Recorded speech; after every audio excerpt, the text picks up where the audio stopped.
Hello, my name's Kyle Cassioli and I'm an adjunct professor of real estate at the Franklin Burns School of Real Estate and the Daniels College of Business here at the University of Denver. This weekend we're going to embark on a case study with our students to test a concept by a fellow by the name of Bill Efros, who wrote a book called How to Sell Your Home in 5 Days. You run a bunch of ads in 5 days, and by Friday night you get 25 or more responses of people who are interested in your property, which you market at half of its fair market value or perceived value to be sold at that price, or best offer.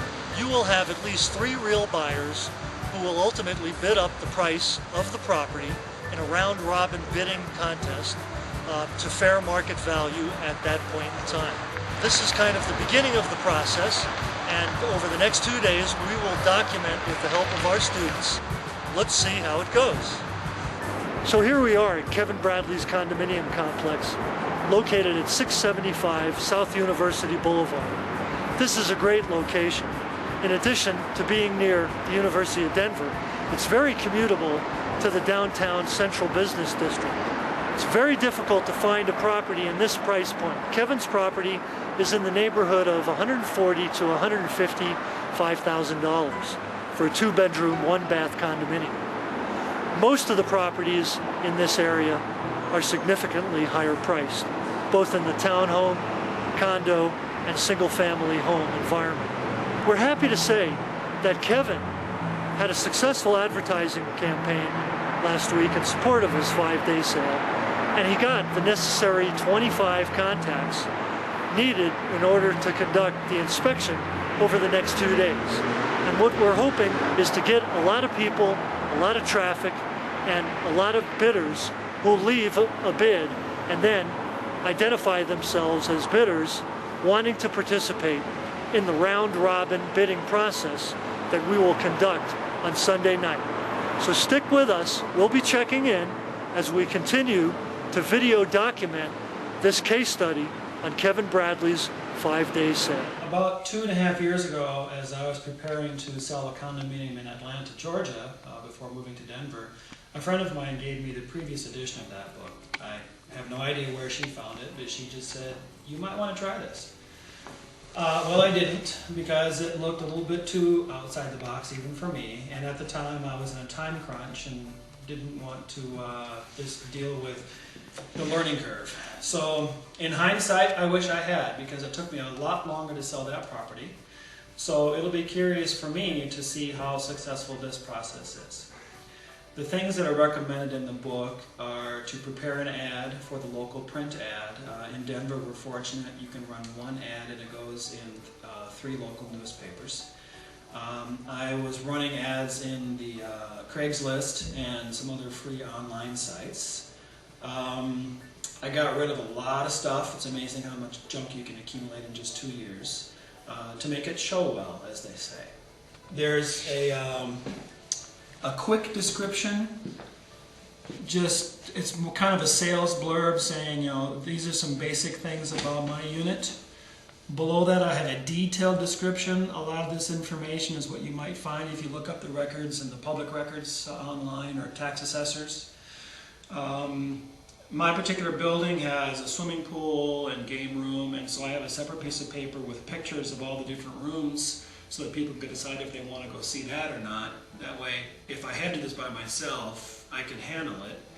One very key thing that Bill points out is traditional real estate, the buyer, after signing a contract, the contract is often contingent upon an inspection. And that's important, Kevin, because when we're having a large volume of people come by during a 2-day inspection period with the intent that they will make offers on the property, they really kind of need to have perfect information as to what the condition of your condominium is. And so the purpose of the inspection then is to let people know what's right with the property and also what may be wrong with the property. Absolutely. So I went out on Craigslist and one other place I can't remember now, And I was subscribing to an online forum in which people who are doing the How to Sell Your Home in 5 Days discuss the issues they're having, the challenges they're having. And that's a forum that's hosted by Bill Efros, yes? Yes, it is. And through that forum, I connected with Kyle. He actually reached out to me, saw that I live near the University of Denver, and so he offered to provide some manpower. And one of the things that I have been doing and hope to continue doing is tracking exactly who saw what flyer or ad or word of mouth and how they heard from this. And so far I had the 24, 25 required calls, and they've been all over the place. I made up what we finally call pull tabs. It's a variation of my quick description, and then my phone number is on the bottom. We will tear off tabs that people can take home with them. I posted them at University of Denver, and downtown Denver has 3 colleges that are on the Metro campus called the Aurora campus. And I posted just a couple of like grocery stores that are nearby. The vast majority of my calls have been either from my flyers or from the online advertising.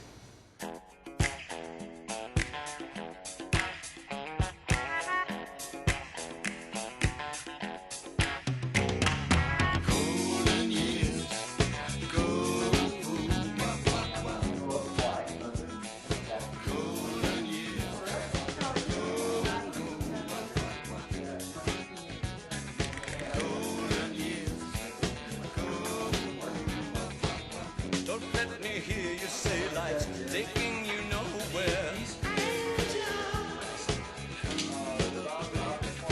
Look at the sky, life's begun. Nights are warm and the days are young. There's my fever lost, that's all. Once I'm begging you save a little soul. Hey, we're John and Anna. We heard about the 5-day sale on Craigslist. And I like the condo, it's great. We looked at some other ones in this building, and The most significant thing, I mean, if you're an electrician, you can do this, the outlets by the water, those are not GFCI outlets. yeah. That should be a GFCI outlet. I actually have 3 of them, I just haven't put them in yet. Okay. So basically, you paid $139.9 2 years ago. Right. Other similar ones, this one was $160 same year. Yours is 927 square feet, and theirs was 1212. So they paid more, they got more. Yeah, the comps are all over the board. Kyle is also a broker, so he has access to all the information. So he was kind enough to run 3 different appraisals for me, one with and one without that unit. Mm-hmm. Huge difference in value. Now, you mentioned you looked at the one next to me. Mm-hmm. The unit next to me is 1 bedroom, has not been updated, I don't think. It's not selling. They dropped the price to $125. And Right. I talked to the broker, and he's like, I don't know why it hadn't sold. Well, yeah. Needs some more. Needs some flooring. Needs some work. It needs some updates. Well, that 125 is still the square footage price Yeah. is higher than what I'm asking here. Mm-hmm. As far as appraisals, I had a realtor in here. Before deciding to do the 5-day sale, I had a realtor come in who knows the area, lives in the area, and she thinks we should go for the low 150s. So my brother, who wants to be good to me, says, you should get 157. A realtor says, you probably want to list it at 154.5 to get people who are using 155 as their ceiling. Bear in mind, 154 realtor is net in your pocket about 145. Sure, So, sure. So I figured, 145, 155, anywhere in that range is probably, a reasonable expectation. So all My of that. financing is already done. It's a done deal. I just got to fill in the paperwork. But I'm getting finance on a $150,000 condo is pretty easy. Yeah, especially in Wash Park. Yeah, I'm buying something in this building. I'm either gonna buy this one or the one next door, or else I'm gonna find out if anybody else wants to sell. Right. But I'm sure there's somebody in this building who wants to sell. Well, there are 3 or 4 units available. As you know, they're all different floor Yeah, plans. everyone's different. So it really comes down to, if you want to buy the one next door and do the floors yourself, Mm-hmm. welcome to it. Yeah. It is a 1 bedroom. Yeah. So I got the 2 bedroom, which Yeah. is a little bit nicer, and a lot of the work is already done. Your 5-day sale, but then call me and let me know how it goes. 'Cause Okay. We're gonna write a contract on something in this building probably in the next 4 days. Okay. You wanna put down a bid, honey? You could put $10, you could put, I'll put $1. $1. That would be our best offer. Okay, Kyle pointed out an interesting distinction in terminology. I'm a motivated seller, but I'm not a desperate seller. And so, You're an informed seller. there you go. There you go. Hey, I'm a motivated and qualified buyer. And Exactly. You know, if you call me Monday and say, here's the deal, and I say, all right, I'm going to fax you over a real contract. I'm not going to, you know, we'll talk about a price and then we'll say, Right. I'm going to fax you over an offer and a copy of my pre-qualification letter, and you sign that contract and go back and, you know, yeah. Hey, it was nice to meet you. All right. Thank you. Thanks, I'm the kind of irritating investor buyer that you'll be dealing with for your whole career. Thank you very much. Take care. I have 10 bidders. Those bids range from $1 up to $50,000 as what we call the initial bid. They're organized so that the high bid is on top. So I want to call that person to say, well, you're the high bid, and now we're going to start. Refresh him on the rules, and then I'll go to the second highest bidder and give that person a chance to become the highest bidder. Bids are accepted in $500 increments. So that's how the process works. My overall impression of the weekend, well, I didn't really know what to expect. I tend to be somewhat naively optimistic a lot of times. Maybe a best way to do it is to get an objective opinion. I had some helpers here, and one of the people said that there were more people here than he thought there would be. Over the 2 days, I probably had 35 parties come through, some singles, some couples. We had a couple people that were here yesterday who came back today. In fact, one came back today and changed his bid. He was one of the $1, and now he's the $50,000 bid, because I guess he wanted to be the first one called. I have a headache right now. I was really, really tired last night, about 8 o'clock, and I was surprised at how tired I was, because I didn't get up real early. And then it just kind of hit me, well, of course I'm tired. It was an emotionally exhausting day, because I had to be kind of on all day, and there was a lot of activity. At one time we had 4 different parties looking at the same time, and people waiting to talk to me because I'm the owner. It was more stressful than I had anticipated, trying to be everywhere at once.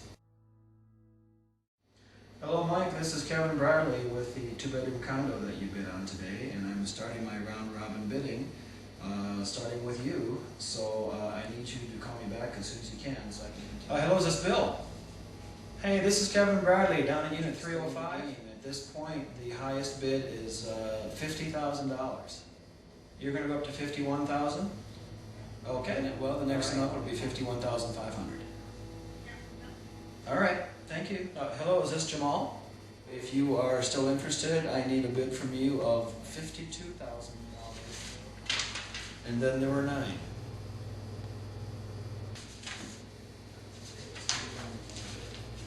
So I may end up calling you 4 or 5 times tonight before you decide that it's out of your price range. And then I'll keep calling people over and over and over again until I'm down to one high bidder. Hello Gary, this is Kevin Bradley with the condo that you saw today. Hello Merrill, this is Kevin Bradley with the 2-bedroom. Hello John, this is Kevin Bradley with the 2-bedroom condo in Wash Park. That is the end of round 1.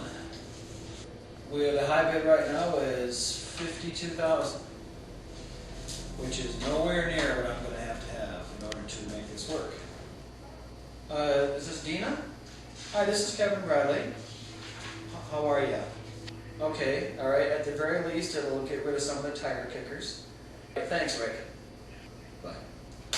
I now have a bid of $85,000. The high bidder first was $50,000. Now it's not the high bid, so now he'll be about the 4th person I call. And the person who expressed the most interest the very first day, who only bid $1, is now on the bottom of the list. They're down. $85,000 is too high for them. Okay, thank you. All right, bye. Too high for her. Bye-bye. Another one done. Well, one of them was the one who flat out said, if you don't get what you want, call me Monday morning and I'll give you a fair market price. The other one is the guy who flat out said, I'm not serious. And then in his last call, he said, okay, let's go to $86,000. And then he said, good night. And so I'm going to shut it down for the night. this guy tomorrow, just like he said, call me tomorrow if you don't get the price you want.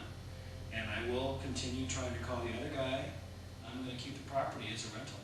That's, that's my plan B. So that ends, I guess that's the official end of the weekend, the Saturday, Sunday saga. I will be calling these people tomorrow, Monday morning, just to see how this is gonna resolve itself.